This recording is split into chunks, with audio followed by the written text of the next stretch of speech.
Nanti AR-nya lebih perhatian lagi sama WP-nya nih ya Pak. Betul. Dan juga itu juga untuk mendorong adanya keadilan. Artinya Oh, iya. setiap wajib pajak yang memiliki kegiatan usaha semuanya tentunya sekarang diperhatikan.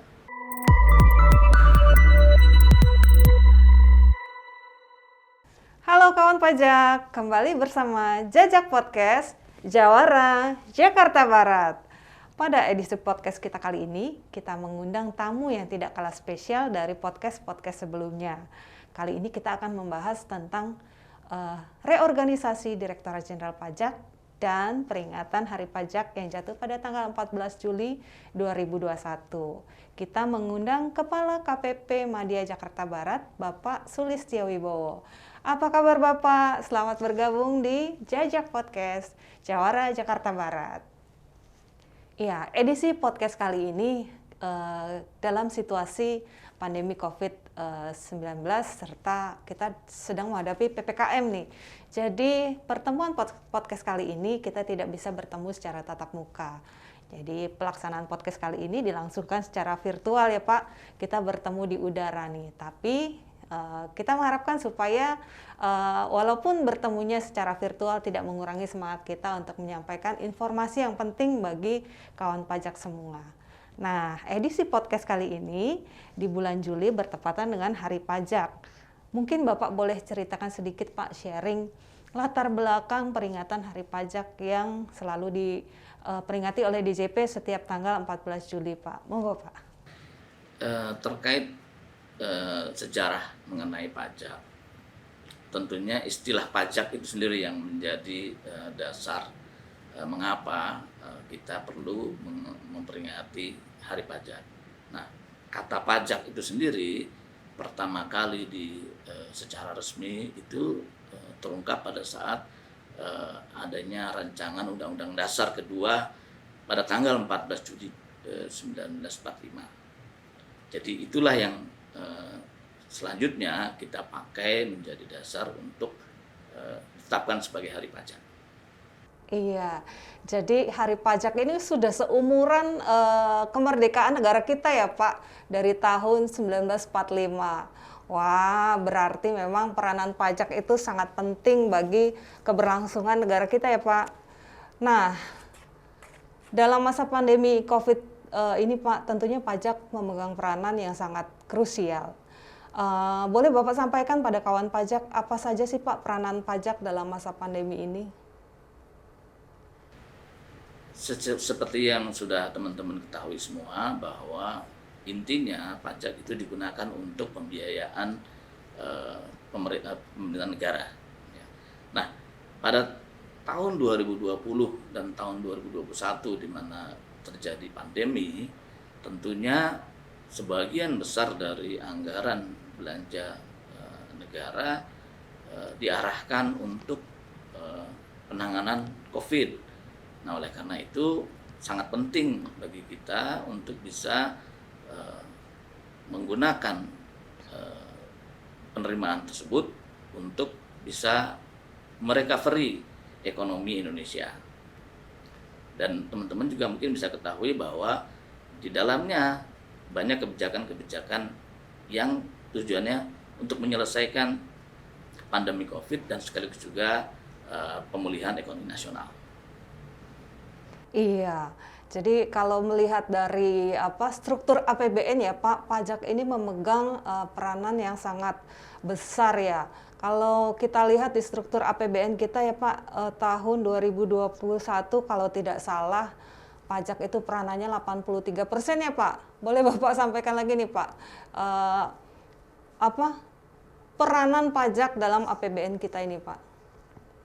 Baik, kalau kita lihat APBN kita di tahun 2021, penerimaan negara totalnya adalah 1,743 triliun, 1.743,6 triliun.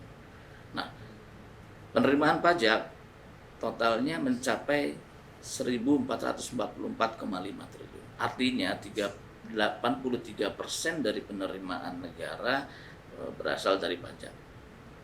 Nah, itu juga nanti bisa dibandingkan dengan belanja negara di tahun 2021 yang nilainya mencapai 2.750 triliun.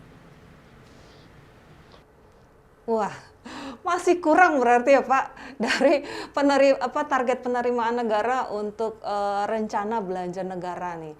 Ya itu sama-sama mesti dipikirkan nanti ke depannya berarti ya Pak. Ini pajak digenjot untuk menopang belanja negara. Oke, jadi memang peranan pajak sangat penting bagi bangsa dan negara kita terutama pada saat pandemi ini. Nah, pada tanggal 14 Juli kemarin kan Pak, Direktorat Jenderal Pajak nih memperingati Hari Pajak yang ke-76. Nah, apa saja sih Pak kegiatan yang sudah digelar oleh Direktorat Jenderal Pajak untuk memperingati mengingat kondisi masih pandemi nih Pak? Dalam rangka peringatan Hari Pajak tahun ini, Direktorat Jenderal Pajak telah melakukan rangkaian kegiatan, berbagai kegiatan terkait itu. Nah, salah satunya tentunya pertama pada tanggal 14 di mana kita memperingati Hari Pajak, kita melakukan upacara yang dipimpin oleh Ibu Menteri Keuangan langsung. Dan pada saat itu juga dilakukan tanya jawab oleh Bu Menteri dengan para pegawai setelah acara itu berlangsung.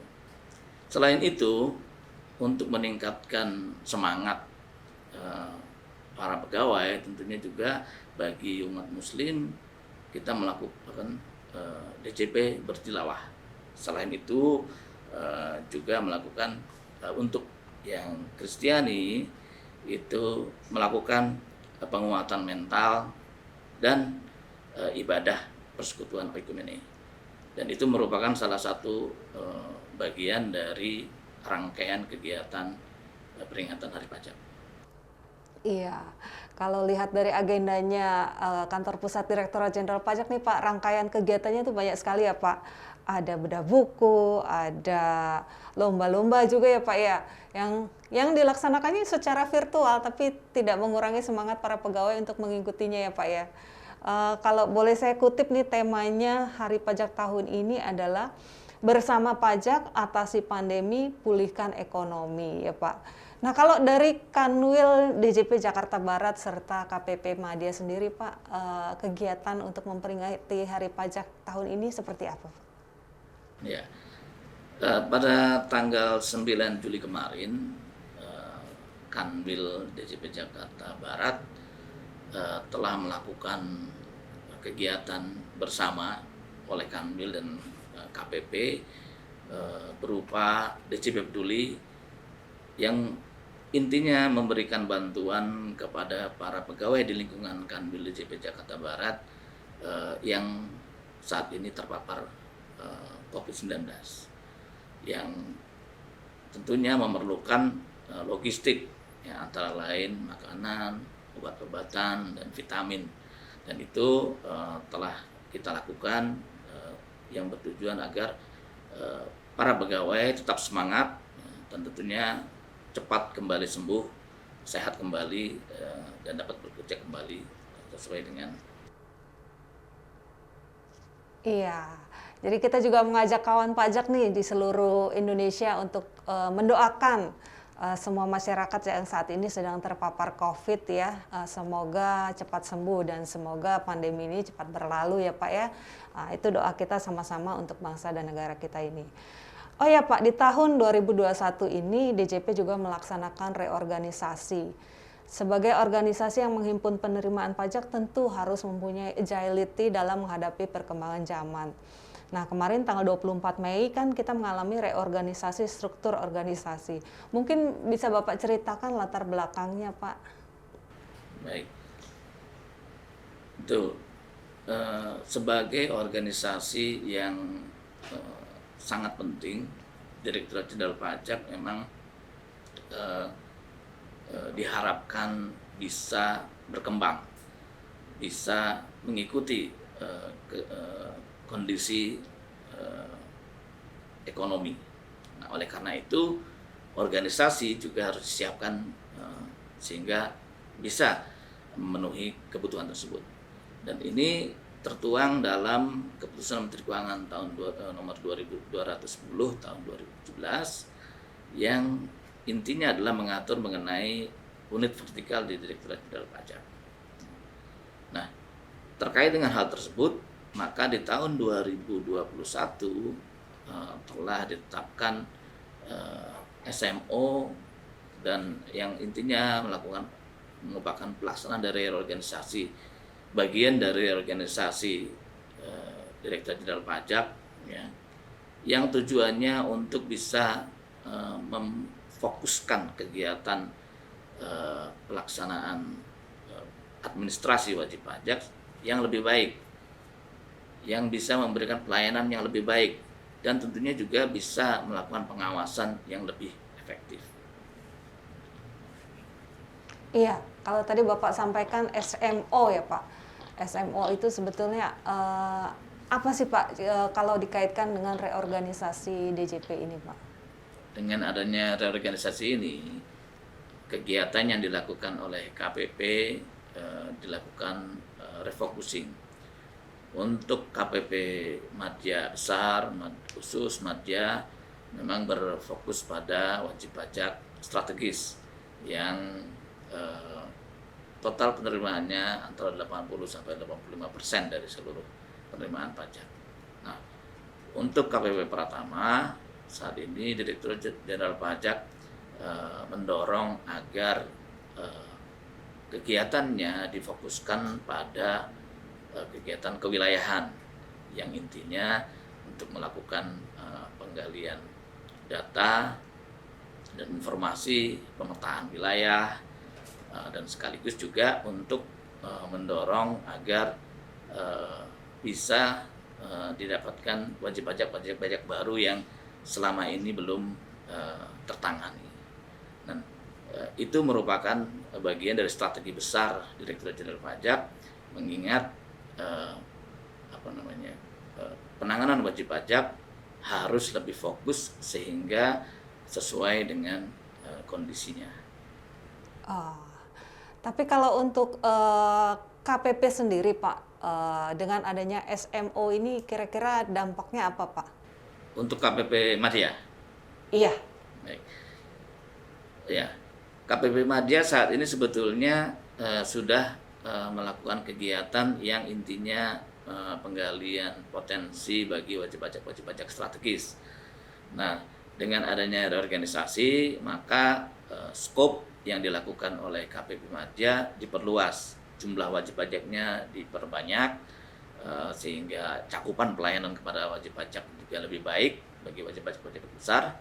Dan yang paling penting adalah pada saat ini kita juga fokus pada pengawasan terhadap wajib pajak grup, ya.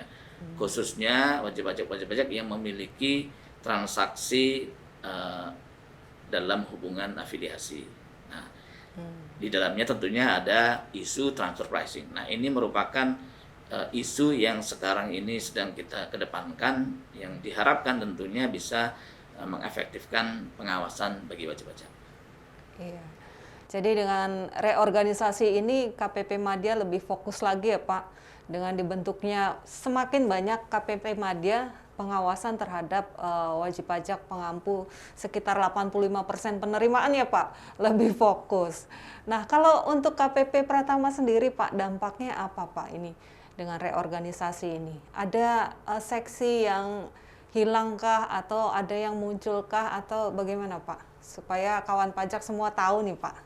Baik, dengan reorganisasi ini maka struktur organisasi di KPP juga mengalami perubahan.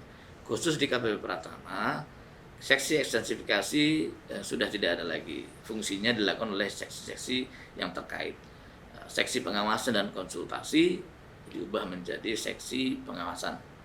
Kemudian seksi pengolahan data dan informasi menjadi seksi penjaminan kualitas data. Nah, sedangkan seksi pemeriksaan dan seksi penagihan sekarang digabung menjadi seksi pemeriksaan, penagihan, dan penilaian. Berarti memang fungsi-fungsinya dipertajam lagi nih ya Pak ya. Kalau dampaknya terhadap wajib pajak sendiri nih Pak, wajib pajak perlu khawatir nggak sih dengan reorganisasi ini? Jangan-jangan kan kemarin AR saya si A, sekarang AR saya si B, ini KPP gimana sih ganti-ganti terus? Nah, kalau Bapak menanggapi kawan pajak yang bertanya-tanya ini gimana Pak? Sebetulnya bagi wajib pajak tidak harus khawatir, khususnya untuk wajib pajak yang patuh ya. Artinya apa? Pelayanan yang dilakukan oleh KPP tentunya kita upayakan untuk menjadi lebih baik. Nah, mungkin selama ini wajib pajak besar yang ada di strategis yang ada di KPP Pratama belum mendapatkan pelayanan yang cukup ya, karena jumlah wajib pajak yang ditangani oleh HR sangat banyak. Nah sekarang tentunya dengan dilakukan di KPP Madya maka pelayanan juga jadi lebih baik. Namun demikian tadi dengan focusing di KPP Pratama untuk kewilayahan, maka bagi wajib pajak yang saat ini belum patuh, dalam hal ini yang belum mendaftarkan diri, yang mungkin belum melaksanakan kewajiban dengan baik, maka akan mendapatkan pengawasan yang lebih lebih detail, tetapi juga sekaligus mendapatkan pelayanan yang seharusnya. Jadi lebih optimal ya Pak ya. Betul. Jadi nanti AR-nya lebih perhatian lagi sama WP-nya nih ya Pak. Betul. Dan juga itu juga untuk mendorong adanya keadilan. Artinya setiap wajib pajak yang memiliki kegiatan usaha semuanya tentunya sekarang diperhatikan. Itu. Iya, termasuk mereka yang selama ini masih belum tersentuh oleh KPP. Nah, jadi kawan pajak jangan khawatir dengan reorganisasi ini, justru DJP ingin meningkatkan layanan kepada wajib pajak. Nah, kalau dari yang disampaikan Bapak tadi kan reorganisasi dari struktur organisasinya nih Pak. Kalau layanan pendukung lainnya, apakah ada yang dilakukan perubahan atau penambahan Pak? Ya, sebetulnya reorganisasi merupakan salah satu unsur dari reformasi perpajakan yang intinya tentunya memperbaiki administrasi perpajakan ya, dalam kaitannya untuk pelayanan maupun pengawasan yang tentunya tadi sangat banyak unsurnya. Oleh karena itu maka nantinya kegiatan-kegiatan yang dilakukan oleh Direktorat Jenderal Pajak juga akan berubah. Ya. Saat ini tentunya teman-teman sudah tahu bahwa pelayanan kita sudah mulai bergeser, sudah mulai mengutamakan pelayanan yang bersifat elektronis, yang mengurangi pertemuan dengan wajib pajak, dan wajib pajak juga tidak perlu hadir di KPP. Nah ini merupakan bagian dari proses reformasi perpajakan. Dan diharapkan tentunya nanti apabila sudah selesai tahapannya, kemudahan bagi wajib pajak dalam bentuk pelayanan di dalam aplikasi juga akan lebih baik. Selain itu, khusus untuk pengawasan dalam hal ini di KPP, banyak aplikasi-aplikasi yang didevelop ya, tujuannya untuk mempermudah pelaksanaan tugas ya, sekaligus juga untuk memastikan bahwa kualitas atau kontrol atas pelaksanaan pekerjaan tersebut juga bisa lebih baik ya, sehingga tercapai transparansi dalam administrasi perpajakan. Jadi DJP sendiri ikut selalu mengikuti perkembangan zaman nih ya Pak. Zamannya digital, DJP mendigitalisasi layanan-layanannya ya Pak dalam rangka mengakomodir kebutuhan para wajib pajaknya. Begitu ya Pak ya yang bisa saya ini simpulkan dari yang Bapak sampaikan barusan. Nah, kalau Bapak sendiri nih harapannya nih ke depan nih Pak sebagai Kepala KPP Madya Jakarta Barat sehubungan dengan Hari Pajak ini, apa sih harapan Bapak untuk rumah besar kita nih, Direktorat Jenderal Pajak, dan mungkin harapan Bapak untuk para wajib pajak? Saya tentunya sangat berharap banyak bahwa reformasi perpajakan yang digulirkan oleh Direktorat Jenderal Pajak ini dapat memperbaiki kualitas kerja sekaligus juga pelayanan bagi wajib pajak. Dan oleh karena itu saya sangat berharap pegawai Direktorat Jenderal Pajak bisa memanfaatkan perubahan-perubahan tersebut untuk bisa melaksanakan tugasnya dengan baik dan lebih transparan. Kepada wajib pajak juga saya mengharapkan agar momentum ini bisa mendorong wajib pajak untuk lebih patuh. Artinya pemerintah dalam ini DJP tidak memberikan pelayanan yang baik, memberikan kemudahan dalam kaitannya dengan pelaksanaan kewajiban perpajakan, dapat dimanfaatkan oleh wajib pajak secara maksimum, optimum, sehingga tentunya tadi dicapai hasil yang lebih baik. Dan khusus untuk kondisi kita pada saat ini, saya juga mengharapkan kepada para pegawai Direktorat Jenderal Pajak untuk tetap menjaga kesehatan, tetap melaksanakan prokesnya gitu ya, sehingga dapat melaksanakan tugasnya tanpa ada halangan. Dan tentunya mudah-mudahan juga ke depan kita akan tetap lebih baik untuk mencapai tujuan yang telah ditetapkan. Siap, makasih banyak Pak Sulis atas apa yang disampaikan. Memang peran Direktorat Jenderal Pajak ini sangat-sangat penting, terutama di masa pandemi ini ya Pak. Kita menopang penanganan COVID-19, juga vaksinasi gratis bagi seluruh masyarakat Indonesia. Jadi kawan pajak tidak perlu khawatir dengan reorganisasi yang dilakukan oleh Direktorat Jenderal Pajak. Justru semua yang dilakukan ini dalam rangka memberikan pelayanan yang lebih baik di masa yang akan datang. Tetap dukung Direktorat Jenderal Pajak untuk mencapai tujuan yang mulia ini. Oke, baiklah kawan pajak, kita sudah sampai di penghujung acara podcast edisi kali ini bersama Bapak Sulistyo Wibowo, Kepala KPP Madya Jakarta Barat. Semoga apa yang kita sampaikan kali ini bisa bermanfaat bagi kawan pajak semua. Kami mohon maaf apabila ada salah dalam penyampaian informasi dan materi kali ini. Sampai bertemu di Jejak Podcast berikutnya dengan tema dan narasumber lainnya yang tentunya selalu menarik. Ya, bagi kawan pajak semua, jangan lupa komen di bawah ya untuk kasih ide, saran, dan masukan.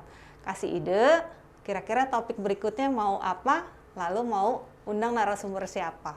Gitu ya, jangan lupa juga untuk like and subscribe channel YouTube Kanwil DJP Jakarta Barat. Jejak Podcast, Jawara Jakarta Barat. Terima kasih, sampai bertemu.